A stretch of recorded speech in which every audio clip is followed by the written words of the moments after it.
با افزایش تنش‌درش ها در روستا و بیخ پیدا کردن تغییرات بزرگ خبر رسیدندی که حال کدخدا آقا نیز رو به وخامت گذاشتندی.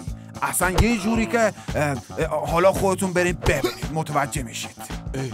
ای وای، این چه حالی بود که بر سر کدخدا آقا آمدندی؟ فرفر کاری بنما. 100 بار گفته بودندمی که اخبار شوکه آور بیرون بیت را چنین فوری به گوشش رسانیده نکنید. حال برو با از طبیب چاره جوی. و قالقال جهت چاره جویی دوان دوان به سوی خانه طبیب روستا شتابان برفتند. وای چه میکنی قالقال؟ طبیب نسخه داده که پاهای کدخدا آقا را در لگنی فرو گذارده و این بطری آب را در آن فرو ریخته به همراه پودر بچه و مقداری برگ درخت کاکتوس و اگر نشد این بطری شیر را و اگر نشد آن سایر بطری ها را. آقای کارگردان یه لحظه صبر کن ببینم اون اندرون آن بطری آخری چه بودندی که چنان مرگناک به نظر آیندی؟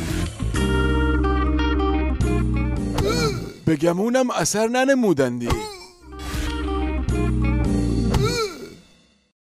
این هم اثر نداشتندی. این نیز افاقه ننمودندی. نه نشدندی. آن بطری آخری را وابریزان. درست شد. باز ایستادندی. فرفر تو میدانی اسید سولفوریک چه معنایی دهندی؟ بله، لطفاً قبل از خالی کردن بطری در لگن با دقت نوشته روی آن را خواندن بنمایند.